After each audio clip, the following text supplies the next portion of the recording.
જો તમે પણ સાડીઓને ફોલ છેડા કરતા હોય ને તો તમને આ પ્રોબ્લેમ 100% નહીં 111% થયો હોય છે. અને ખાસ કરીને પ્રિન્ટેડ સાડીમાં જોઈ લો કેટલો ત્રાસ છે.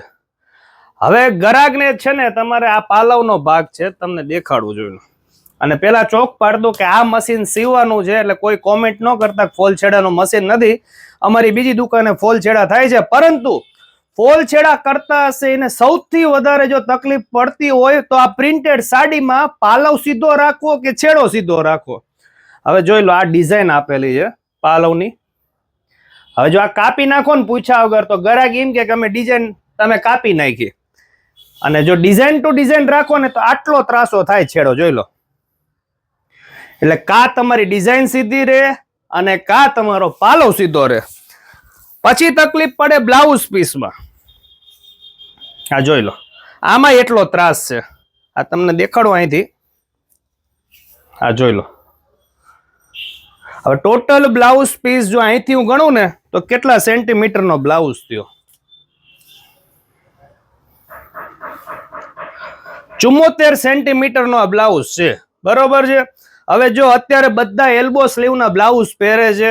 બોડી ઘણાના હોય, ઘણા લાંબા બ્લાઉઝ હવે પહેરવા માંડ્યા છે, 16-17 લંબાઈના કટ વાળા.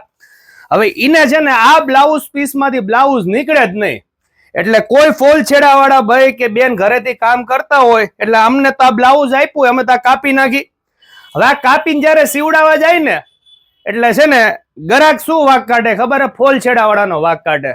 એ કે તમે બ્લાઉઝ પીસ નાનું કાપી દીધું. હવે અમે તો આમાં જેટલું આવતું હોય એટલું જ કાપતા હોય. એટલે તમારે ગરાકને છે ને પહેલાથી જ આ બધી ચોક પાડી દેવાની કે ભાઈ પીસ નાનો છે. તમે જ્યાં સીવડાવતા હોય અહીંયા પૂછી લો કે કોઈ પ્રોબ્લેમ નથી ને?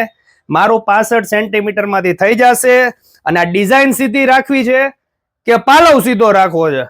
આ પ્રોબ્લેમ ફોલ છેડા કરતા હશે એને 111% થયો હશે. આ સિવાય પણ જો મારા ભાઈઓ બહેનો તમે ઘરેથી અથવા તો દુકાને બેઠા બેઠા ફોલ છેડા કરતા હોય તો તમારે આના સિવાય શું શું પ્રોબ્લેમ્સ થયા છે તે કોમેન્ટમાં જરૂર કહેજો. ચાલો મળીએ નવા વિડીયોમાં. Thank you.